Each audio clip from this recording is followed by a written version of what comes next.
જય શ્રી કૃષ્ણ મિત્રો હું રાજેશ્રી વૈષ્ણવ આપની સમક્ષ લઈને આવી છું આજે પ્રિન્સેસ બ્લાઉઝ.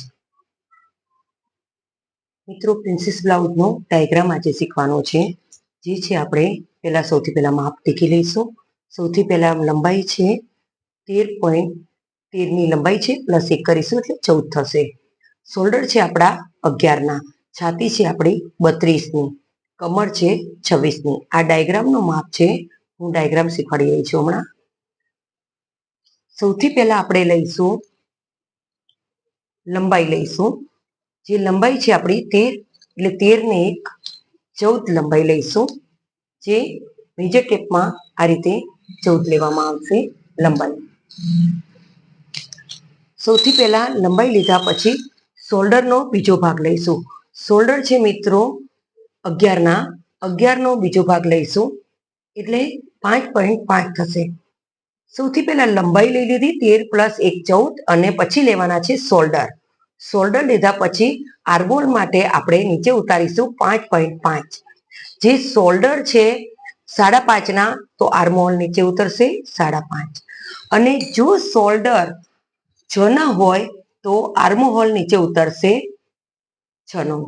આપણે અહીંયા છે 5.5ના શોલ્ડર તો 5.5નો આર્મહોલ નીચે ઉતરશે. આર્મહોલ નીચે ઉતર્યા પછી છાતીનો ચોથો ભાગ કરવાનો છે. છાતી છે 32, 32ના 4 ભાગ કરવાના છે. જે 4 ભાગ થશે અહીંયા સુધી જશે. આ હમણાં આપણે જોઈશું નહીં. પાછળનો ભાગ જે છે છાતીનો ચોથો ભાગ કરવાનો છે. 32ના 4 ભાગ કરવાના છે. 32નો ચોથો ભાગ 8 ચોક 32 પ્લસ 2 એટલે 10 આવશે અહીંયા સુધી. કમરનો ચોથો ભાગ અહીંયા કરવાનો છે. જે છે કમર છે 26, એના 4 ભાગ કરવાના એટલે 6.5 અહીંયા સુધી આવશે. 6.5માં પ્લસ 2 કરવાના છે. જે 8.5 થશે. અહીંયાથી 26નો ચોથો ભાગ પ્લસ 2 એટલે 6.5 પ્લસ 2 એટલે 8.5. 8.5 અહીંયા સુધી આવશે. પછી પ્લસ આપણે ટક્સ માટે પાછળના બેક સાઈડના ટક્સ માટે આપણે લઈશું અહીંયા 1 ઇંચ. આ જે છે 1 ઇંચ આપણે ટક્સ માટે લઈશું.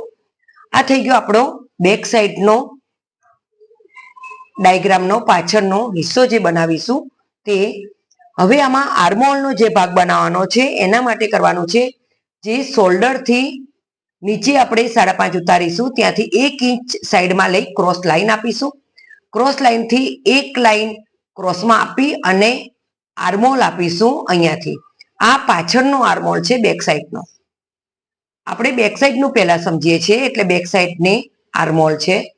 અને અહીંયાથી 2.5 ઇંચ 2.5 ઇંચ લઈ અને 1 ઇંચનું ખાલી શેપ આપવા માટે પાછળનું ગળું, જ્યારે આપણે બેક સાઈડનું ગળું જે બી બનાવવું છે એ પાછળથી નક્કી કરવાનું છે. હમણાં ડાયાગ્રામની અંદર 1 ઇંચ ઉતારીશું આપણે અને 0.25 ક્રોસ લાઈન આપીશું.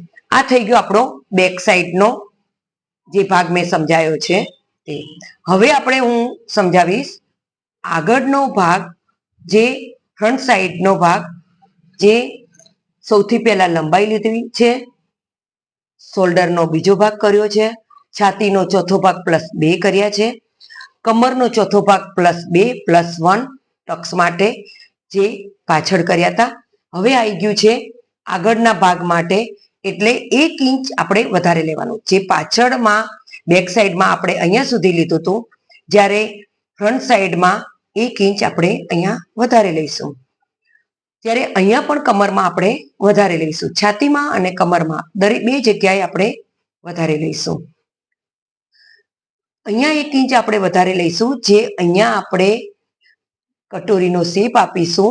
જે શેપ પ્રિન્સેસ બ્લાઉઝનો ગોળ રાઉન્ડનો શેપ થશે. એ શેપમાં 0.50 અહીંયા કટ થશે. 0.50 અહીંયા કટ થયેલો ભાગ આવી જશે અને માર્જિંગ માટે 1/2 ઇંચ આપણે વધારે લઈશું. અહીંયા 1.5 ઇંચનું માર્જિંગ થશે, કટિંગ થશે. એ કટિંગ માટે આપણે અહીંયા 2 ઇંચનું માર્જિંગ થઈ જશે. બરાબર. હવે ફ્રન્ટ સાઈડનો પ્રિન્સેસનો શેપ સમજીશું આપણે. અહીંયાથી 4 ઇંચ લેવાના છે. 4 થી 4 ઉપર લઈ અને રાઉન્ડ શેપ આગળના આર્મહોલ સુધી આપણે રાઉન્ડ શેપ આપવાનો છે. અહીંયાથી આપણે 1.5 ઇંચની દૂરી પર રાઉન્ડ શેપ આપવાનો છે અને એ રાઉન્ડ શેપ જે આગળનો આર્મહોલ છે એની સાથે ટચ કરવાનો છે. હવે પાછળનો આર્મહોલ તો આપણે અહીંયા સુધી કર્યો હતો 1 ઇંચ ક્રોસ લઈને. આગળના આર્મહોલમાં 1 ઇંચ ક્રોસ સાથેની જોઈન્ટ કરવાનો, જે કે સીધી લાઈન સાથે 5.5ની લાઈન સાથે ક્રોસ 1 ઇંચ લઈ અને આગળનો આર્મહોલ કરવાનો છે. 2.5ની ગળાની પહોળાઈ કરી 5.5 નું નીચે ઉતારી અને રાઉન્ડ શેપમાં ગોળ ગળાનો શેપ આપવાનો છે. 0.25 નીચે શોલ્ડરમાં નીચે ઉતાર કરવાનો છે. આ રીતે આપણો પ્રિન્સેસના બ્લાઉઝનો ડાયાગ્રામ તૈયાર થશે. હવે હું ફાસ્ટમાં બતાવી દઉં. સૌથી પહેલા લંબાઈ લેવી, શોલ્ડરનો બીજો ભાગ કરવો, 5.5 ઇંચ શોલ્ડરનો જે બીજો ભાગ કર્યો 5.5 ઇંચ 5.5 ઇંચ નીચે લેવાનો. છાતીનો ચોથો ભાગ +2 કરવાના, કમરનો ચોથો ભાગ +2 કરવાનો. 1 ઇંચ માર્જિંગ માટે લેવાનું છે. 2 ઇંચ આપણે અહીંયાના માર્જિંગ માટે લેવાનું છે. 2.5 ગળાની પહોળાઈ રાખવાની, 5.5 નીચેના આગળના ફ્રન્ટ સાઈડના ગળાનું રાખવાનું છે અને ક્રોસ લાઈન આપવાની છે. ક્રોસ લાઈન 1 ઇંચ લઈ ક્રોસ કરી 1 ઇંચના ક્રોસ લાઈન આપી આર્મહોલનો શેપ આપવો. 4 પોઈન્ટ લઈ અને 4 પોઈન્ટ ઉપર લઈ રાઉન્ડ શેપ આપવાનો પ્રિન્સેસનો. એ 1.5 ઇંચ અહીંયા લઈ 1.5 લઈ અને ક્રોસ લાઈન આપી 0.5 ના અંતરે રાઉન્ડ શેપ આપો. આ રીતે મિત્રો પ્રિન્સેસ બ્લાઉઝનો ડાયાગ્રામ તૈયાર થશે. આ ડાયાગ્રામ આપણે બે સાઈડમાં આવી રીતે કટિંગ કરવાનો છે કે જેના કારણે પહેલા આપણે થશે બેક સાઈડનું કટિંગ અને પછી થશે આપણું ફ્રન્ટ સાઈડનું કટિંગ. આગળના વિડીયોમાં હું કટિંગ પણ શીખવાડીશ, બેક સાઈડ અને ફ્રન્ટ સાઈડ બંનેનું કટિંગ આગળના વિડીયોમાં હું શીખવાડીશ.